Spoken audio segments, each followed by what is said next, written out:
started in life as a newsboy on the Grand Trunk Railway. Thomas Alva Edison was then about 15 years of age. He had already begun to dabble in chemistry and had fitted up a small itinerant laboratory. One day, as he was performing some occult experiment, the train rounded a curve and the bottle of sulfuric acid broke. There followed a series of unearthly odours and unnatural complications. The conductor, who had suffered long and patiently, promptly ejected the youthful devotee, and in the process of the scientist's expulsion, added a resounding box upon the ear. Edison passed through one dramatic situation after another, always mastering it, until he attained at an early age the scientific throne of the world. When recently asked the secret of his success, he said he had always been a total abstainer and singularly moderate in everything but work. Daniel Manning, who was President Cleveland's first campaign manager and afterwards Secretary of the Treasury, started out as a newsboy with apparently the world against him. So did Thurlow Weed. So did David B. Hill. New York seems to have been prolific in enterprising newsboys. What nonsense for two uneducated and unknown youths who met in a cheap boarding house in Boston to arrange themselves against an institution whose roots were embedded in the very constitution of our country, and which was upheld by scholars, statesmen, churches, wealth and aristocracy, without distinction of creed or politics. What chance had they against the prejudices and sentiment of a nation? But these young men were fired by a lofty purpose, and they were thoroughly in earnest. One of them, Benjamin Lundy, had already started in Ohio a paper called The Genius of Universal Liberty, and had carried the entire edition home on his back from the printing office 20 miles every month. He had walked 400 miles on his way to Tennessee to increase his subscription list. He was no ordinary young man. With William Lloyd Garrison, he started to prosecute his work more earnestly in Baltimore, the site of the slave pens along the principal streets, of vessel loads of unfortunates torn from home and family and sent to southern ports. The heart-rending scenes at the auction blocks made an impression on Garrison never to be forgotten, and the young man whose mother was too poor to send him to school, although she early taught him to hate oppression, resolved to devote his life to secure the freedom of these poor wretches. In the first issue of his paper, Garrison urged an immediate emancipation and called down upon his head the wrath of the entire community. He was arrested and sent to jail. John G. Whittier, a noble friend in the North, was so touched at the news that, being too poor to furnish the money himself, he wrote to Henry Clay, begging him to release Garrison by paying the fine. After 49 days of imprisonment, he was set free. Wendell Phillips said of him, he was imprisoned for his opinion. When he was 24, he had confronted a nation in the bloom of his youth.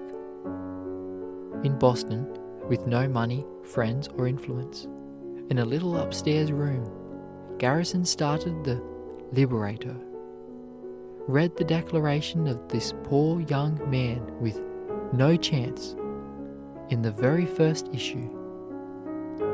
I will be as harsh as truth, as uncompromising as justice. I am in earnest. I will not equivocate. I will not excuse. I will not retreat a single inch, and I will be heard. What audacity for a young man with the world against him! Honorary Robert Y. Hayne of South Carolina wrote to Otis, Mayor of Boston, that someone had sent him a copy of the Liberator and asked him to ascertain the name of the publisher. Otis replied that he had found a poor young man printing this insignificant sheet in an obscure hole, his only auxiliary, a Negro boy, his supporters a few persons of all colours and little influence. But this poor young man, eating, sleeping, and printing in this obscure hole, had set the world to thinking and must be suppressed.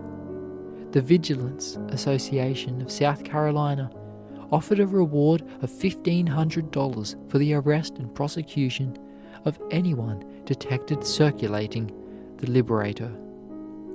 The governors of 1 or 2 states set a price on the editor's head. The legislature of Georgia offered a reward of $5,000 for his arrest and conviction. Garrison and his coadjutors were denounced everywhere.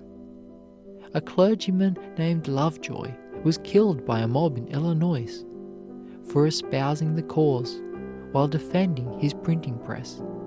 And in the old cradle of the American liberty, the wealth, power, and culture of Massachusetts arrayed itself against the abolitionists so outrageously that a mere spectator, a young lawyer of great promise, asked to be lifted upon the high platform, and replied in such a speech as was never before heard in Faneuil Hall.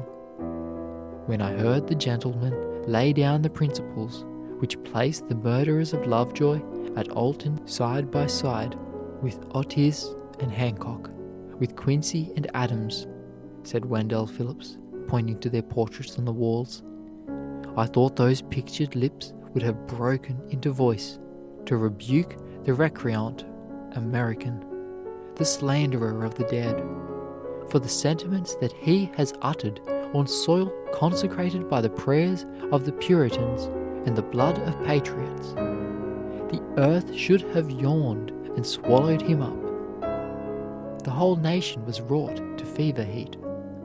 Between the northern pioneers and southern chivalry, the struggle was long and fierce, even in far California. The drama culminated in the shock of civil war.